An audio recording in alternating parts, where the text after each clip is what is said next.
오늘 데살로니가 후서는 말세를 만난 하나님의 백성들에게 교훈을 주는 내용인데, 데살로니가 교회가 이 편지를 받았을 때 얼마나 위로가 되고 확신이 서게 되고 이 말씀대로 살려고 노력을 했을까요? 왜냐하면 주의 재림에 대해서 말씀을 하고 있는데 이 말씀이 자기에게 가깝게 느껴졌기 때문이죠.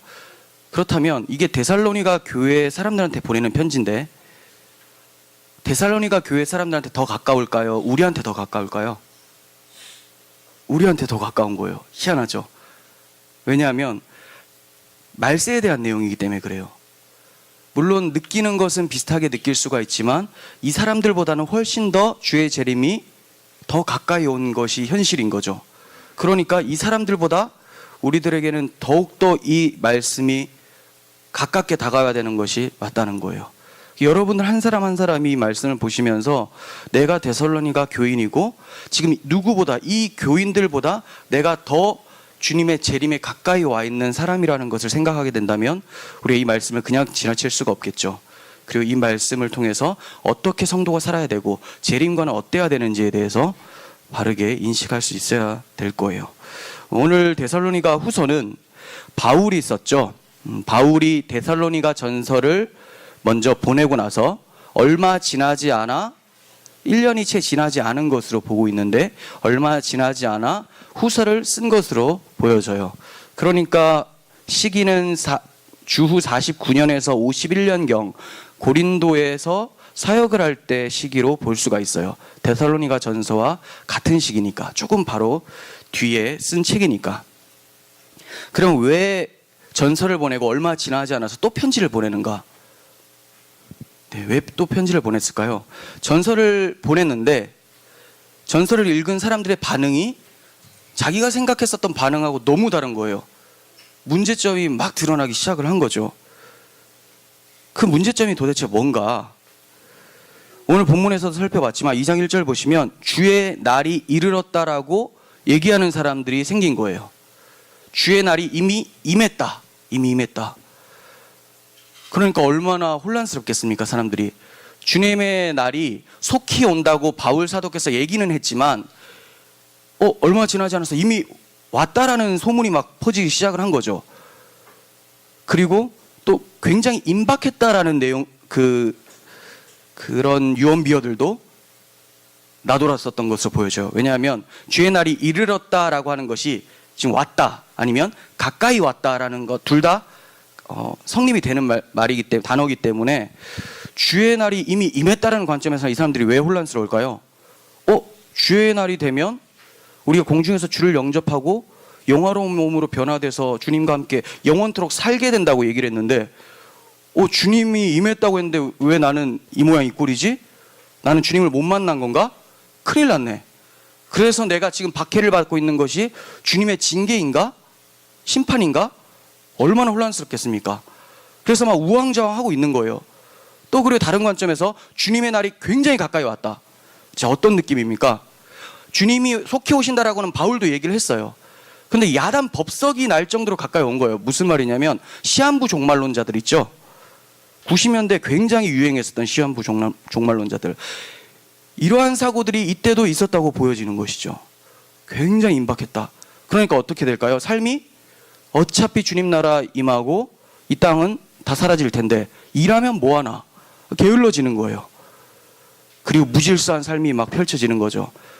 그냥 어차피 이 세상 잠깐 있다 가는 거 빨리 가야 되겠다, 염세주의로 되고 이원론적 사고로서 이 땅은 다 버려져야 되는 거, 여기서의 삶은 아무 소용이 없고 그 나라만 가면 된다. 그러면 하나님께서 지금 생명 주신 이 기회에 대해서, 생명을 주신 이 땅에서의 삶의 목적에 대해서는 완전히 상실해버린 거죠. 이렇게 무질서하고 게으름의 삶 속에서 혼돈 속에 살아가고 있는 것을 바울이 들었어요. 굉장히 충격적이죠. 자기는 오히려 주님의 날이 가까이 왔다. 그러니까 너희들 그때 영광스럽게 부활될 거니까 소망과 위로를 가져라. 늘 깨어서 그날을 바라보라 라고 했더니 깨어있으라고 하니까 잠을 안 자는 거예요. 철야 기도와 같이. 주님이 자고 있을 때 임하면 어떡하나. 천군과 천사와 나팔소리 호령으로 막 온다고 했는데 그 자면 주님 못 깨울까 봐 막 두려워지기 시작한 거고, 이 주의 날이 임박했는데 잠이 안 된다 해서 지난주에도 말씀을 드렸지만 92년 10월 28일에 이장님 씨가 다미선교회를 통해서 사람들을 8시부터 쫙 모아가지고 이제 바리케이트 쳐서 우리 여기만 이제 휴거 된다, 들림을 받는다 해서 밤새도록 부르짖고 했잖아요. 안 자고. 아침에 그냥 다 나가고. 그러면서 주님께서 오시는 것이 에러가 났다. 에러가 났다라는 표현을 하는데, 그렇지만 주님이 에러가 난 거지 주님의 약속이 에러가 난 건 아니다. 반드시 오실 것이다 라고 하면서 기쁜 마음으로 막 어디에 씌인 사람처럼 이렇게 또 다시 돌아가는 사람들의 모습도 있고 좌절하는 사람들도 있고, 이 좌절하는 사람들의 마음은 어떨까요? 만사가 막 다 귀찮고 이거 뭐 이제 주의 날이 있는 거야? 이거 내가 믿었던 종교 기독교 이거 없는 거 아닌가? 허황된 거 아닌가? 이런 혼란이 찾아오겠죠. 이런 혼란이 이들 가운데도 있었다고 보여지는 거예요. 그래서 사도 바울이 1장에서 얘기할 때 주의 재림이 진짜 있긴 있다, 확실히 있다, 이걸 강조하면서 위로를 주는 거예요. 상실감이 너무 크고 주님이 오셨는데 난 들림을 못 받은 건가?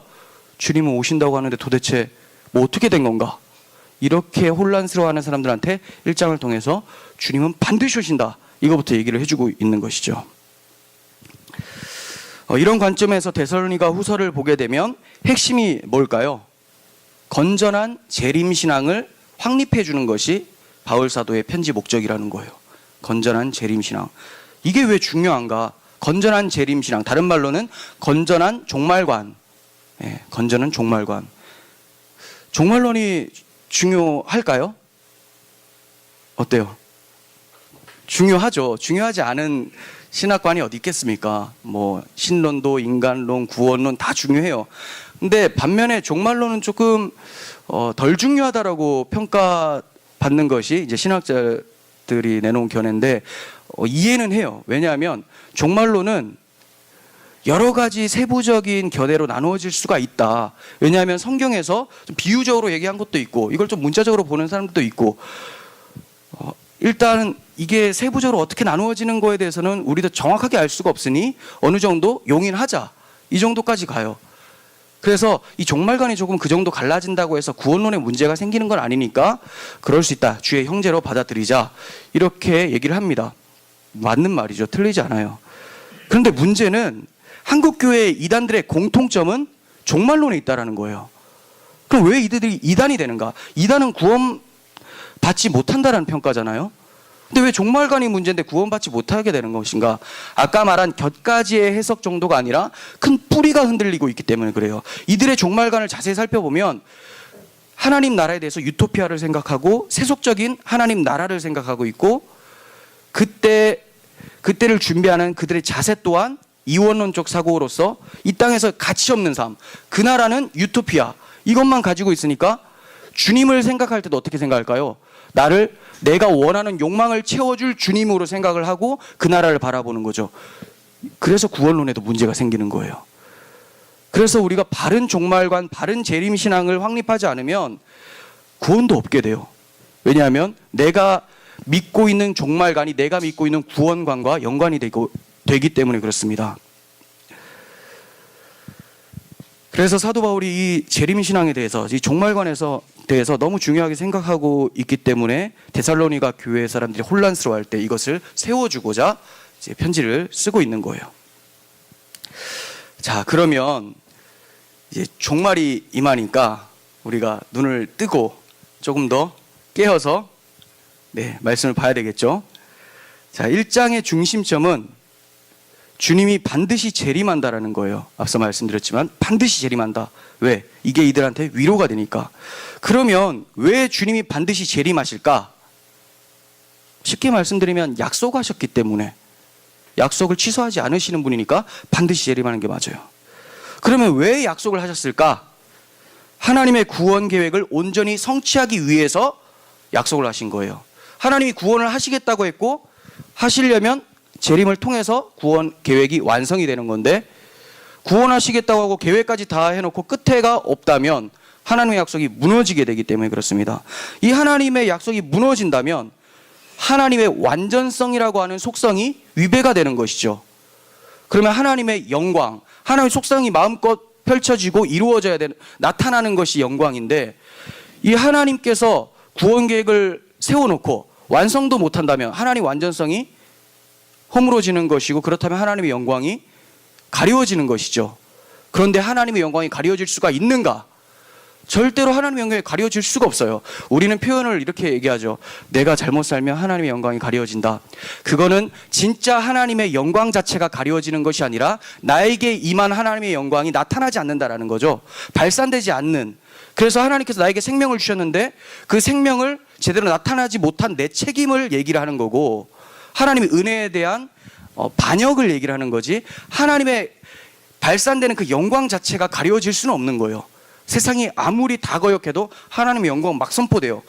이들이 반역했기 때문에 공의로운 하나님의 심판이 선포되기 때문에 그게 영광인 거고. 그래서 디모데전서 1장 17절에서 하나님의 영광이 가려지지 않는다는 것을 얘기를 해요. 영원하신 왕 곧 썩지 아니하고 보이지 아니하고 홀로 하나이신 하나님께 존귀와 영광이 영원 무궁하도록 있을지어다. 아멘. 영광이 영원 무궁해요. 어떤 누구의 영광이 영원 무궁합니까? 세상에 아무리 멋진 집이라도 100년이 지나면 다 허물어지고, 아무리 멋진 예쁜 꽃이라도 다 시들게 마련인데, 영원한 영광이 어디에 나타납니까? 하나님께만 있다는 거죠. 가려질 수가 없어요. 디모데후서 4장 18절, 주께서 나를 모든 악한 일에서 건져내시고 또 그의 천국에 들어가도록 구원하시리니 그에게 영광이 세세 무궁토록 있을지어다. 아멘. 자, 이렇게 얘기를 하죠. 바울이 천국에 들어가도록 구원하시리니 그에게 영광이 세세토록 있을지어다. 구원하신다고 했는데 재림하셔서 구원을 완성시키지 않으시면 영광이 없게 되는 거죠. 그렇기 때문에 반드시 재림은 있게 돼요. 하나님이 계획하신 것은 반드시 이루시니까. 그러면 하나님께서 구원 계획을 반드시 완성시키시는데, 재림을 통해서, 그럼 구원 계획을 완성시키심으로 무엇을 완성시키려고 하는 걸까요? 구원 계획을 완성시킴으로써 무엇을 이루려고 구원 계획을 펼치신 걸까? 하나님이 우리를 구원하는 데 목적이 있는 것이 아니에요. 구원은 중간 과정, 수단이에요. 구원하셔서 뭘 만들려고요? 하나님의 나라. 구원 계획은 하나님 나라에 대한 구원 계획이죠. 하나님 나라를 이루기 위해서 주의 재림이 어떠한 역할을 하는지를 좀 말씀드리려고 합니다. 태초에 하나님의 나라가 어디입니까? 태초에 에덴 동산. 하지만 그 나라는 죄로 인해 파괴가 되어져요. 왜냐하면 하나님의 나라의 구성 조건이 땅, 백성, 통치예요. 하나님의 통치를 받는 백성이 땅에서 사는 것, 이것이 하나님 나라인데, 이 통치를 받는 백성이 통치를 거부하고 선악과를 먹어버렸죠. 그러면 이 통치받는 백성이 추방을 당해버렸어요. 통치도 사라졌고 백성도 사라졌습니다. 근데 그 백성에게 땅을 경작하고 다스릴 수 있도록 허락해 주셨어요. 백성이 추방돼 버리니까, 위임자가 추방되어 버리니까 땅도 타락해 버리는 거죠. 결국 다 무너졌어요. 하나님의 통치와 하나님의 백성과 하나님의 땅이 무너져 버린 거죠. 그렇다면 하나님께서 여기서 그냥 두시는 건가? 아니죠. 영원히 파괴되지 않을 하나님의 나라를 만드시는 거예요. 그러려면 하나님의 통치만을 받는 새 백성이 필요하고, 쫓겨났었던 아담이 에덴 동편으로 쫓겨났는데 이 쫓겨난 백성 굳이 필요 없어요. 사실 하나님이 새로운 백성을 만들면 돼요. 그죠? 어쨌든 새 백성이 필요해요. 그리고 새 땅이 필요합니다. 이 썩어질 땅, 부패할 땅, 불에 탈 땅이 아니라, 왜냐하면 아담과 함께 같이 타락했으니까. 그리고 영원히 파괴되지 않으려면 죄가 더 이상 발생하지 않아야 되죠. 왜냐하면 새 사람을 만들어 놨는데 또다시 죄가 발생되면 또 타락하게 되니까. 그럼 조건이 그래요. 새 땅이 필요하죠. 새 백성이 필요해요. 그리고 통치함을 새롭게 받아야 되고, 그리고 죄가 발생되지 않아야 되는 거죠. 그럼 발생될 가능성을 이제 배제해야 되는 상황이 벌어지는 거예요. 그래서 하나님이 새 백성을 만드신 것이 아니라, 그래서 그들에게 다시 한번 지켜봐라라고 하신 것이 아니라, 어떤 식으로 하나님 나라를 완성합니까? 쫓겨난 죄인을 새 백성으로 만드신다는 거죠. 죄인을 의인으로 만들어서 하나님의 나라에 합당한 자로 만드셔서 하나님 나라를 이루신다는 거예요. 그 과정이 어떻게 이루어지는가? 죄인을 의인으로 만들려면 반드시 죄에 대한 대가가 지불이 돼야지만 이 사람이 죄가 씻겨나가고 의롭다라고 판정이 되잖아요.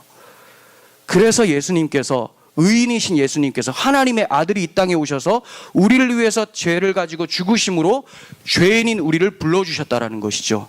그래서 여러분들이 이제 그리스도의 십자가 대속을 믿는다면 새 백성 된 거예요. 하나님의 새로운 나라에 들어가서 더 이상 타락하지 않을 수 있도록 하나님이 십자가에서 죄를 처리해 버렸기 때문에, 이전에 지은 죄, 지금 짓는 죄, 앞으로 지을 죄까지도 다 처리하셨기 때문에 이제 하나님 나라는 더 이상 쇠하지도 않고 영원할 수 있게 된 것이죠. 근데 그러려면 과정 가운데 아직 변화 안 된 게 있어요. 변화된 것은 우리 영혼이 변화됐었죠. 예수 그리스도 십자가를 믿음으로 영혼이 성령으로 거듭나서 하나님 나라에 합당한 의인이 된 게 맞는데, 아직까지 이 썩을 육체는 죄에 길들여져 있기 때문에 이 몸이 죽어야지만 새 몸을 입어요.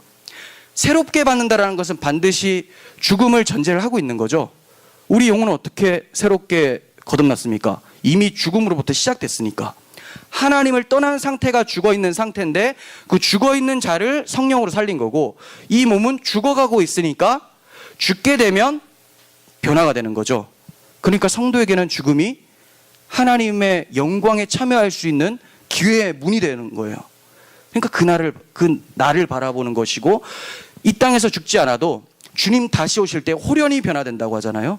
홀연히 변화된다는 것 자체가 순간적으로 죽었다가 새 몸을 입게 되는 거죠. 이게 그대로 어떻게 변화됩니까? 죽어서 없어져야지만 변화되니까. 결국은 주님이 오셔도 우리가 순간적인 죽음을 맞이하게 되고, 고통을 없을 수도 있겠죠. 너무 순간적이니까.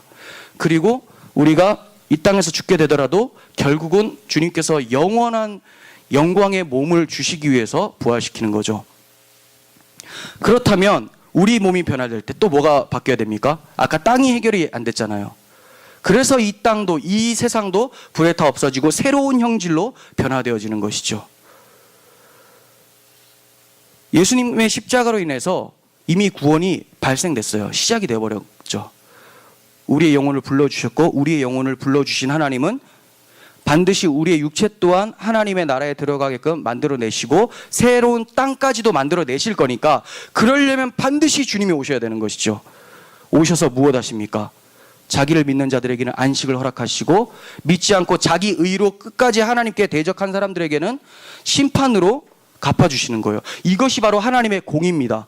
하나님께서 죄를 지었는데 이 땅을 그냥 가만히 내버려두고 이 땅이 영원토록 가게 만든다면 하나님의 공의로운 속성이 위배가 돼요. 그러니까 하나님이 왜 반드시 예수를 보내셔야 되는가? 하나님의 공의로움 때문이라도 반드시 주님은 오신다라는 것이죠. 자, 정리해보면 그렇습니다. 1장의 내용이 하나님의 공의로움 때문에 반드시 오시고, 하나님의 구원 계획을 완전히 완성시키기 위해서 반드시 오시고, 우리가 영광에 참여함으로써 하나님 안에서 온전한 안식을 누리게 하시기 위해서라도 반드시 오신다. 약속을 이루시기 위해서 오신다라는 거예요. 이것이 바울이 설명을 했을 때 이 데살로니가 교인들이 얼마나 혼란스러운 상황이었는데, 이 얘기를 들었을 때 반드시 오시는 게 맞구나. 누구는 왔다고 했고 누구는 완전 임박했다고 했지만, 이래서 혼란스러운 가운데지만 오시는 것은 기정사실이구나, 이걸 알게 한 거예요. 여러분, 주님이 반드시 오신다는 것이 여러분들의 가장 큰 위로가 돼야 돼요. 그래서 데살로니가 전서에서 소망의 인내라고 하잖아요. 소망의 인내. 무턱대고 인내가 아니에요. 그러면 이 다 빠집니다. 깨무니까 버텨야지. 근데 소망의 인내는 뭐예요? 답이 있는 인내라는 거예요. 내가 바라는 염원이 아니라 이럴 거야 하면서 인내하면 고통이 세질수록 어떻게 됩니까? 그럴 거야 라는 것이 사라져요. 희망이 사라지죠. 근데 희망은 당연히 사라져요. 근데 소망은 사라지지 않아요. 희망은 나의 염원이고, 소망은 약속에 근거한 바라봄이기 때문에, 약속하신 분이 완전하시다면, 신실하시다면 소망은 절대 사라지지 않기 때문에 소망 가운데 인내할 수 있는 것이죠. 주님이 반드시 오셔서 우리 모든 사람들을 주님의 안식 가운데로 인도하실 줄을 믿습니다.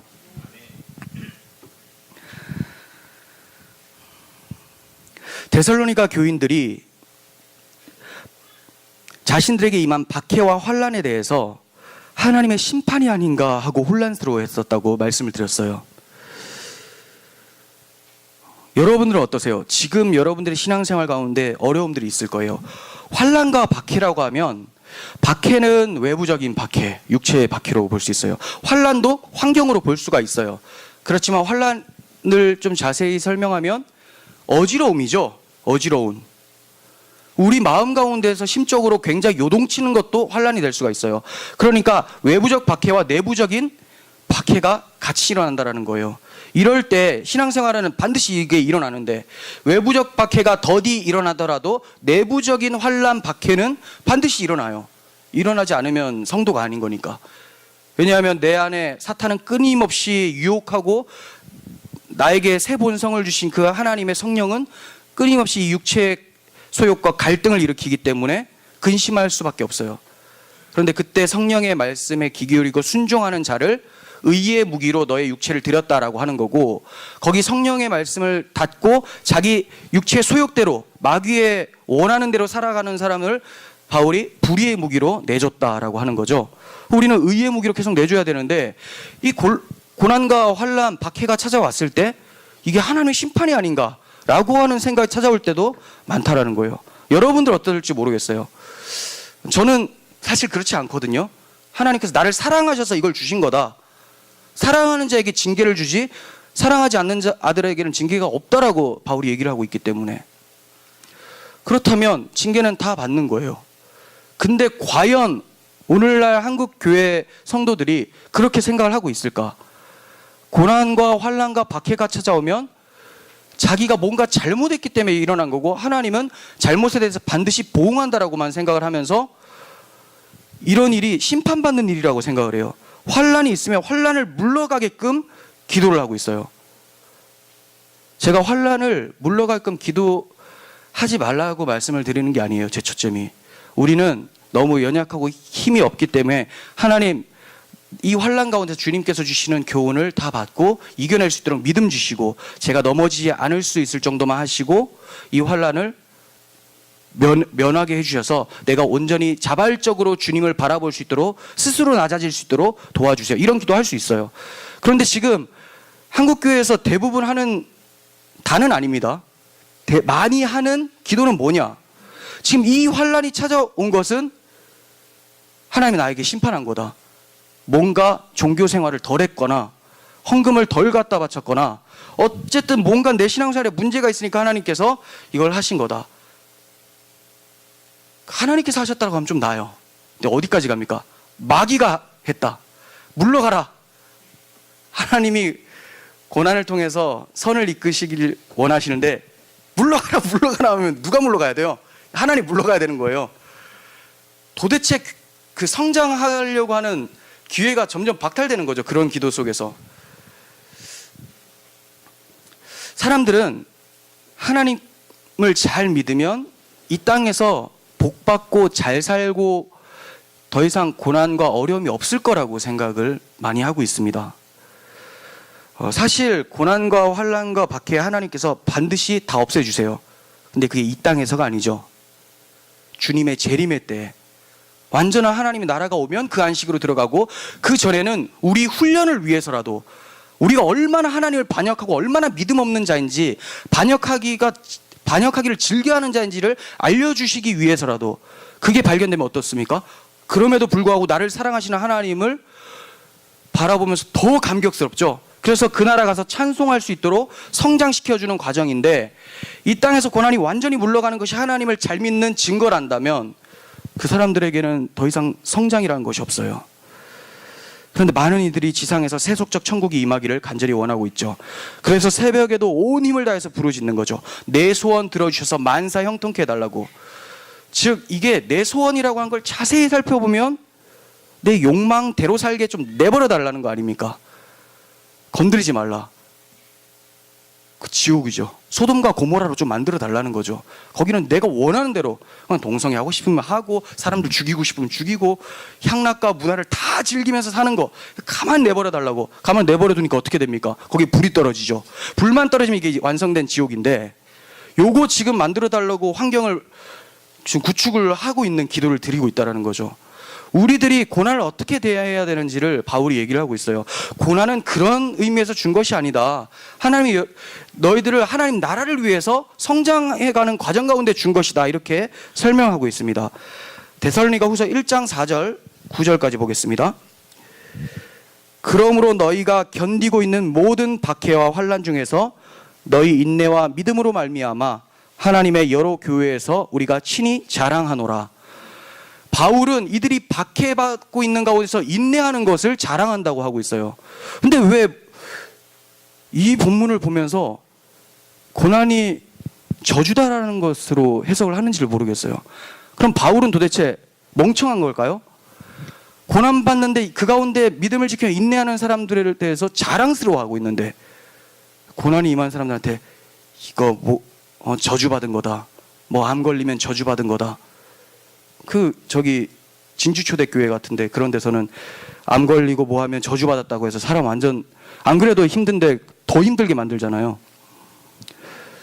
이게 왜 고난이 저주입니까? 바울은 자랑을 하고 있습니다. 계속 보겠습니다. 이는 하나님의 공의로운 심판의 표요 너희로 하여금 하나님 나라에 합당한 자로 여김을 받게 하려 함이니 그 나라를 위하여 너희가 또한 고난을 받느니라. 너희로 환난을 받게 하는 자들에게는 환난으로 갚으시고 환난을 받는 너희에게는 우리와 함께 안식으로 갚으시는 것이 하나님의 공이시니 주 예수께서 자기의 능력의 천사들과 함께 하늘로부터 불꽃 가운데 나타나실 때 하나님을 모르는 자들과 우리 주 예수의 복음에 복종하지 않는 자들에게 형벌을 내리시니 이런 자들은 주의 얼굴과 그의 힘의 영광을 떠나 영원한 멸망의 형벌을 받으리로다. 네, 고난을 통해서 하나님께서는 우리가 하나님 나라에 동참되어지고 있다는 것을 보여주고 있는 거죠. 너희들 이제 육신의 그 소욕들 점점점 죽어가고 있는 거야. 내가 계속 그거 죽여가고 있는 거야.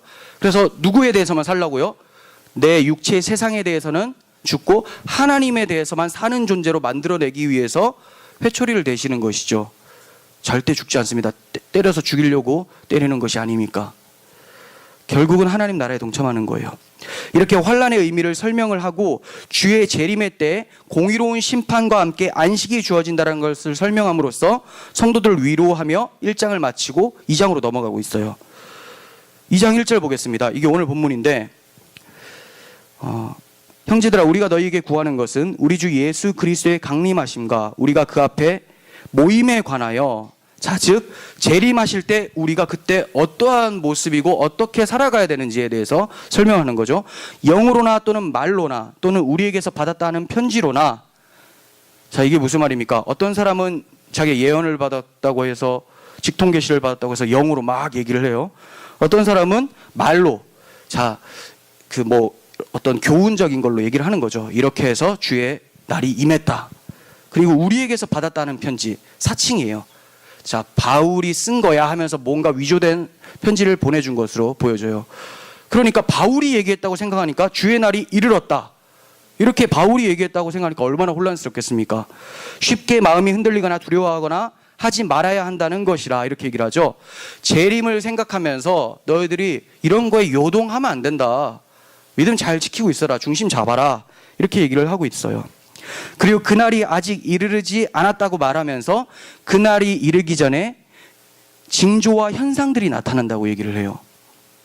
이것은 징조와 현상들이 나타나니까 그때까지는 안심 딱 놓고 편하게 그냥 느긋하게 살라, 이런 의도에서 준 게 아니죠. 왜냐하면 데살로니가 전서를 보면 속히 임한다, 깨어있어라라고 했잖아요.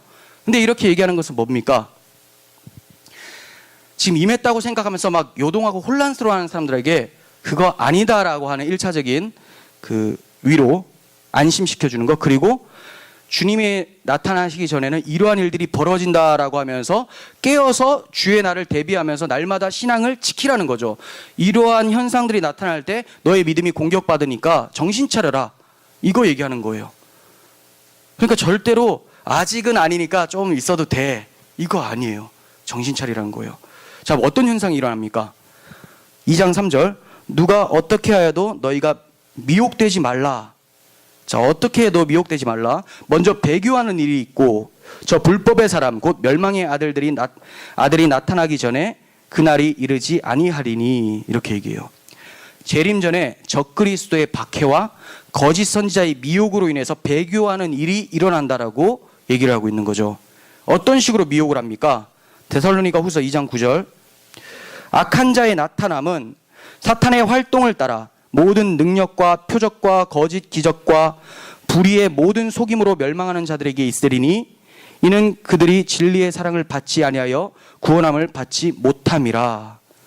네, 어떤 식으로 미워갑니까? 여러 가지 신기한 일들이 막 일어나요. 오늘날에도 그런 거 막 쭉 따라가는 사람들 있죠. 와, 여기서 뭐 금이빨로 바뀌었대. 여기는 막 사람이 쓰러진대. 여기는 뭐 금가루가 떨어진대. 여기는 앉은 자가 일어난대. 일어나면 되지. 목발 짚고도 일어나는데, 일어날 수 있는데 어차피 일어나도 노화되면 또 다시 앉을 거 아니에요. 완전히 일어난 게 아닌데 그 현상을 따라서 줄곧 달려가요. 이게 바로 거짓 선지자들의 미혹이라는 거예요. 적그리스도는 어떻게 하는가? 박해죠. 정치적인 걸로도 볼 수 있죠. 우리나라는 아직 박해가 임하지 않았지만 세상의 많은 나라들 가운데 기독교 탄압이 많이 이루어지고 있죠. 우리나라는 그 대신 누가 활동합니까? 거짓 선지자들이 또 많이 활동을 하죠. 반드시 두 개가 같이 임해요. 순서가 차이가 있을 뿐이지 거짓 선지자가 들어오고 박해가 올 수 있고 박해가 들어오고 거짓 선지자가 들어와서 완전히 변화시킬 수 있고, 물론 결국 가면 주님께서 나타나셔서 이 둘을 다 멸하세요. 근데 멸하는 것도 자기들끼리 싸워가지고 결국 폭발하는 거예요. 그러면 그들의 정욕대로 악한 대로 내버려 뒀더니 그냥 치고받고 싸우다가 사라지게 되는 것인데 반드시 이러한 현상이 나타난다는 거죠. 그러면 그 불법자가 적그리스도가 언제 나타나는 것인가? 적그리스도가 언제 있을까요? 항상 있죠. 왜 그렇습니까? 주님께서도 이제도 계시고 전에도 계시고 장차 오실 분으로 했다면 주님을 대적하는 마귀, 사탄의 활동이라고 하잖아요. 사탄의 활동은 계속돼요. 계속 적그리스도가 있어요. 하지만 말세에 갈수록 그 선명함이 더욱더 뚜렷해져서 이제 내가 정말 성전 꼭대기에 앉아서 하나님인 것처럼 자랑하는 사람이 나타나서 그게 사람이든지 정치 체제든지 나타나게 돼서 하나님을 대적한다는 거죠. 그렇지만 그 적그리스도의 표본들은 계속해서 이 땅 가운데 있었어요. 이들 시점에서는 그 앞에 있는 네로 황제, 기독교 탄압, 그리고 도미티아누스, 그리고 티투스 황제가 성전 파괴하고 이러한 모습들을 통해서 로마 황제들, 그러면 이것이 적그리스도겠구나. 근데 이들 뿐입니까? 그들 안에서도 가짜 복음을 전했던 유대인들, 그리고 신비주의자들, 영지주의자들 다 있잖아요. 이것도 이제 거짓 선지자들이 활동을 하고 있는 거예요. 그럼 종교개혁 시대는 또 없었냐? 있었죠. 로마 황제. 계속 로마 황제네요. 그럼 지금은 뭘까요? 지금 로마 쪽에 당연히 유추를 할 수 있겠죠. 그 할아버지. 근데 반드시 그 사람만이라고는 또 할 필요가 없어요. 성전에 앉는다고 하지만 결국 우리에게 또 우리 스스로를 돌아보라고 하는 거죠. 저 사람이 적그리스도일 거야 하다가 내가 미혹돼서 나도 그 일을 하고 있을 수도 있죠. 성전, 즉 내 안에 꽈리를 틀고 뱀이 끝까지 움직일 수 있으니까 우리 자신을 살펴보면서 믿음 가운데 지켜라. 이것이 바울의 핵심이에요. 얼마나 많은 일이 일어나고 있습니까? 많은 기적들이 일어나고 어떤 신비한 현상들을 통해서 사람들을 미혹을 합니까? 그 사람들이 다 예수를 외칩니다. 사탄이여 찬송합니다 이렇게 안 해요. 예수님 찬송합니다 하지만 그 예수가 누구시며 왜 오셨는지에 대해서는 몰라요. 왜 오셨냐? 내 병 고쳐주러 오셨다. 나에게 부자가 되게 하기 위해서 오셨다. 건강을 받쳐주시기 위해서 오셨다. 이미 성경에서 오신 이유와 완전히 다르잖아요. 나는 죄인을 구하러 왔노라. 병든 자에게는 건강한 자에게는 내가 필요 없지만 병든 자에게는 필요하다라고 한 것은 비유한 거잖아요. 이와 같이 나는 의인을 구하러 온 것이 아니라 죄인을 구하러 왔다. 그럼 죄에 대한 문제 때문에 오신 건데 자기 육신을 위해서 내 병든 거 고쳐주러 오셨다라고 초점을 맞춰버린다면 이 사람들이 과연 예수를 믿는 것인가? 다른 예수를 믿고 있다는 거죠. 수많은 기적들을 쫓아다니고 많은 집회가 있는데 그들이 부르는 예수는 과연 누구인가? 자기들이 만들어낸 예수라는 것이죠. 사탄의 활동을 따라 미혹된 거죠.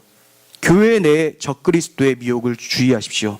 이 교회 내라는 것은 지금 우리 교회 내가 아니라 기독교라고 하는 믿음 생활 한다라고 하는 그 공동체 안에서의 적그리스도를 주의하는 거고, 물론 우리 안에 저만 보지 마시고 저도 주의하라는 게 아니라 그러한가 하고 날마다 상고해야 되는 건 맞죠, 여러분들이. 그리고 제일 경계해야 될 건 우리 자신들이에요. 저는 제가 혹시 잘못된 복음을 전하지 않을까 경계해야 되고, 여러분들은 내가 잘못된 복음을 추구하지 않을까, 이거에 대해서 조심하면서 말씀을 두렵고 떨리는 마음으로 봐야죠. 데살로니가 교인들이 이 후서를 벌벌 떨면서 봤을 거 아니에요. 그리고 위로도 받고 막. 우리는 왜 그 성경을 대할 때 그렇게 안 합니까? 성경만 보면 막 눈꺼풀이 천근만근 돼가지고 툭툭 떨어지고, 잠이 안 오네, 성경이나 보자, 이나 보자. 도대체 성경이 뭐길래? 북두신 거는 그렇게 잘 보면서, 원피스는 그렇게 잘 보면서, 이거는 그냥 뚝뚝 떨어져요. 왜? 이건 나한테 하는 말이 아닌 것 같으니까. 주의 날은 너무 먼 것 같으니까. 먼 것 같아요? 안 올 것 같아요? 무서운 말이죠. 멀다고 느끼면 좀 다행이야. 그것도 다행은 아니지만, 안 올 것 같은 사람이 태반이에요. 안 올 것 같으니까 어떻게 생각하냐? 이 땅에서 최대한 마음껏 누리자, 정욕대로. 그리고 완전 지금 임박해가지고 이때라, 이거 또 나오네, 이때라 주의 긍휼 받을 때가, 이러면 생계 다 포기하고 게으른 자들 일 안 하고. 그래서 3장으로 넘어갈 때 그 사람들을 경계하라라고 하면서 사람이 주의 날을 기다릴 때 어떤 자세로 살아가야 되는가, 이거를 얘기해주고 있는 거예요. 3장은 1, 2장을 통해서 말씀한 바를 적용하는 부분이에요. 즉 그리스도의 초림부터 재림의 마지막 날까지 어떻게 성도들이 살아가야 되는지, 그 그리스도인의 본분을 말씀하고 있습니다.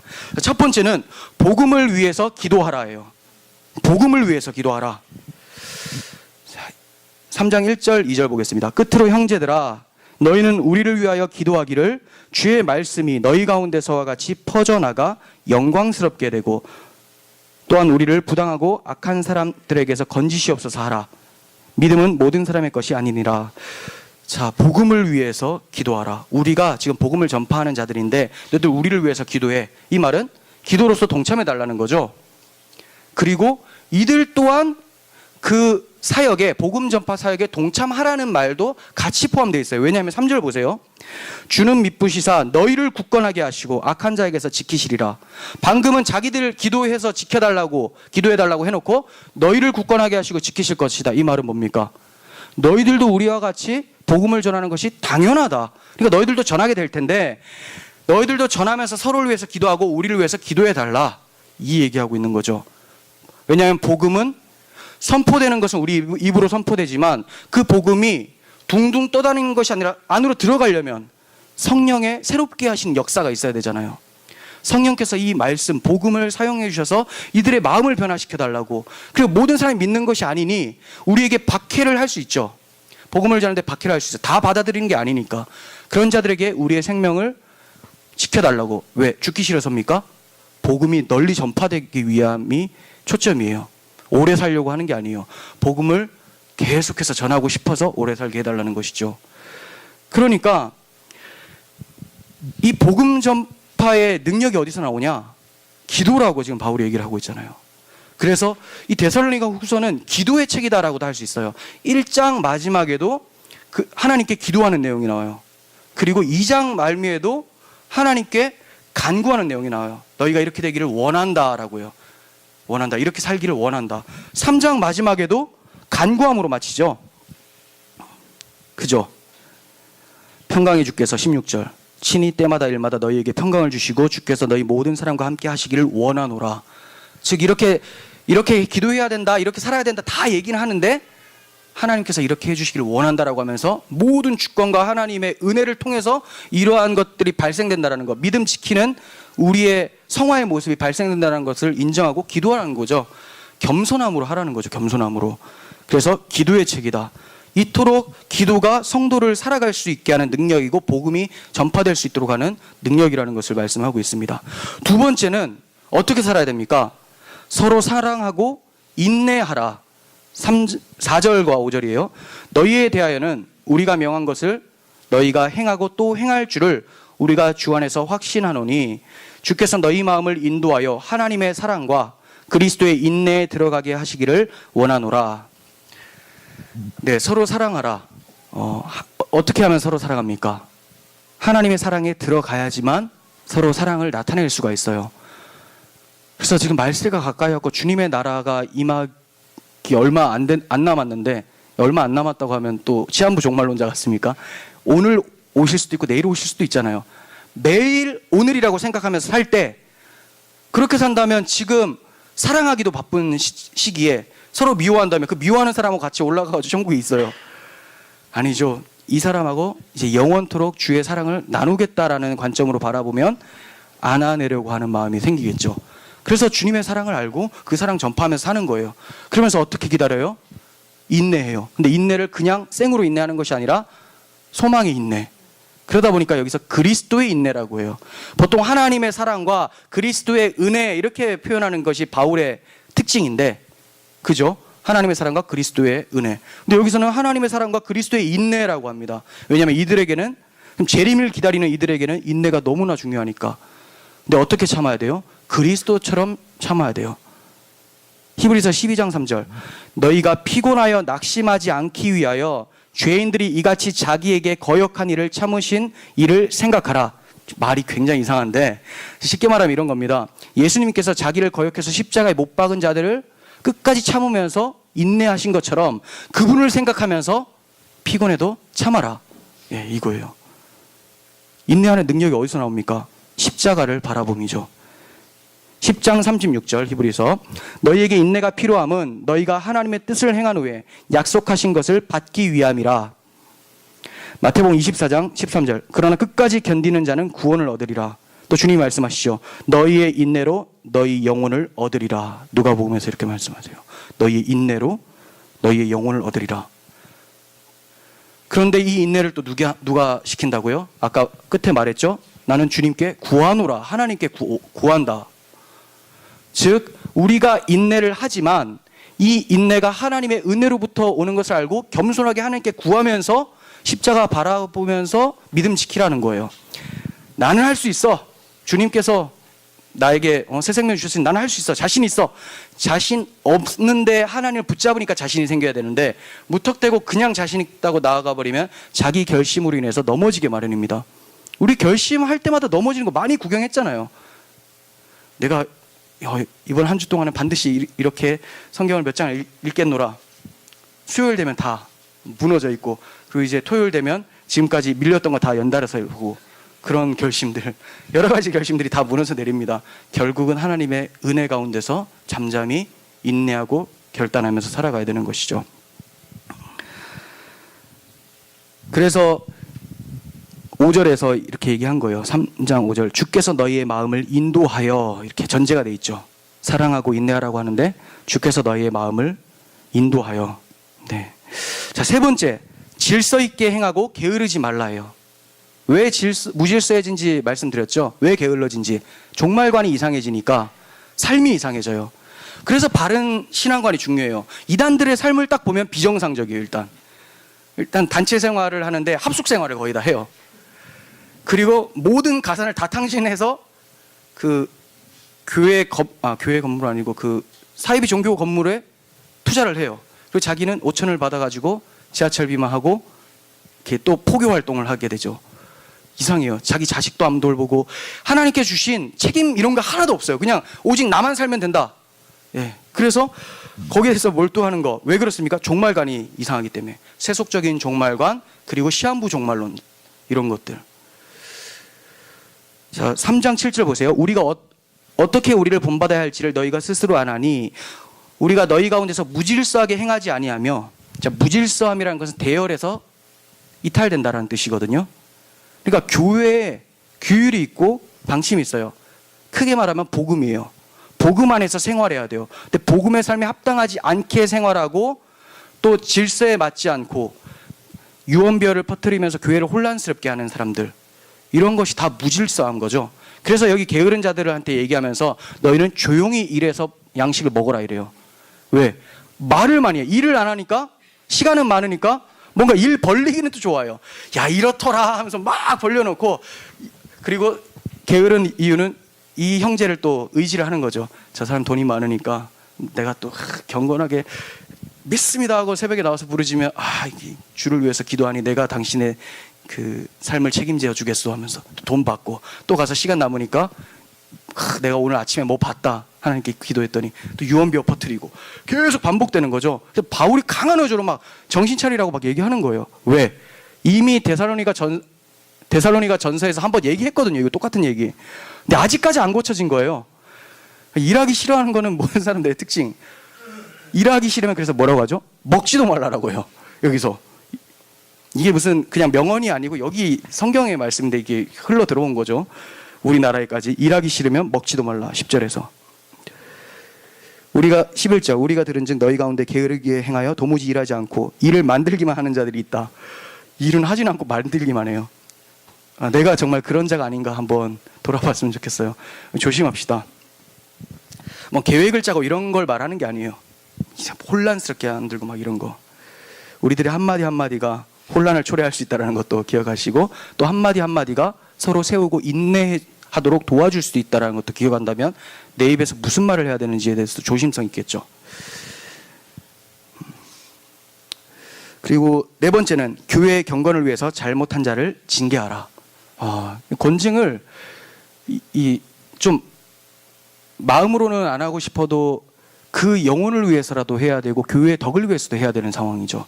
보겠습니다. 14절 누가 임편지에 한 우리 말을 순종하지 아니하거든. 자, 복음과 그에 합당한 삶에 대해서 얘기를 했죠. 그 사람을 지목하여 사귀지 말고 그로 하여금 부끄럽게 하라. 자, 그러니까 너는 지금 이제 성찬에 참여하지 말고 이런 것들 여러 가지 부끄럽게 하는 것들이 있겠죠. 그래서 제약을 시켜주고 징계를 주고 부끄럽게 해요. 그 이유는 뭐냐? 부끄러우면 끝나라고 하는 것이 아니라 이거 잘못된 거구나 해서 회개해서 다시 한번 하나님 앞으로 나올 수 있도록 기회를 주는 거죠. 그 상태로 쭉 가게 되면 그냥 지옥으로 돌진이잖아요. 브레이크를 걸어주는 거죠. 그거 아니야. 복음에 합당한 삶이 아니야. 돌아와. 근데 정신 못 차리니까 징계를 딱 줬을 때 성찬식에 참여하지 못했을 때 여러분들 어차피 그 빵 별로 안 좋아할 것 같지만 빵 때문에 먹는 게 아니잖아요. 우리가 지금 그리스도의 몸이다라고 하는 개념에서 먹는 건데 여기에서 지금 안 먹어요. 나는 지금 그리스도의 몸이 아니구나라는 것을 일시적으로 경험하게 하는 거죠. 그래서 회개하고 그리스도를 다시 한번 붙잡도록 하는 징계가 바로 권징이에요. 그런데 그 사람들을 죽으라고 내보는 게 아니죠. 그래서 15절에서 그러나 원수같이 생각하지 말고 형제같이 권면하라. 제가 좀 보냈으면 좋겠다 해서 징계를 한다면 그 사람도 같이 보내야 돼, 둘이. 그렇게 되는 거죠. 그러니까 문제가 있어요. 우리가 어떻게 살아야 됩니까? 결국 정리해보면 말세를 만난 우리들은 기도하면서 복음의 확장과 내 안에 복음을 끝까지 붙드는 인내가 있어야 함. 그래서 그리스도의 사랑, 하나님의 사랑과 그리스도의 인내로서 믿음을 지키고 교회 가운데에서 또 자기의 삶 속에서 질서 있게 행하고, 그리고 늘 부지런히 하면서 타인에게도 실족치 않고 믿지 않는 사람들, 외인들한테도 비난거리가 되지 않을 수 있도록 하고, 또 적절한 징계와 권면을 통해서 하나님의 교회를 경건하게 세워가는 것, 이것이 주님의 날을 기다리면서 최선을 다해 하나님의 주신 우리 인생들을 경성해 가는 거라는 거예요. 정리하겠습니다. 예수님의 재림은 확실해요. 그 이유가 뭐냐? 공의로운 심판을 위해서 의로운 재판장께서 오십니다. 하지만 그 전에 적그리스도가 나타나서 미혹하고 배교하는 일이 많아질 거예요. 주의 재림을 기다리는 참성도들은 그날이 언제인지는 중요하지 않아요. 오늘 오신다라는 마음으로 날마다 오늘이 내 인생의 마지막인 것처럼 최선을 다해 나의 믿음을 붙잡고 살아가는 것, 이것이 중요한 거죠. 그럴 때 어떻게 살아갑니까? 기도하고 사랑하고 인내하며 질서 있게 살고 게으르지 않고 부지런히 행하며 징계와 권면을 통해 자신을 돌아보고 교회를 세워가는 이 모습이 그리스도인들의 본분이라는 거예요. 이러한 성경적 기다림이 우리 교회 가운데 날마다 있기를 소원합니다. 기도하겠습니다.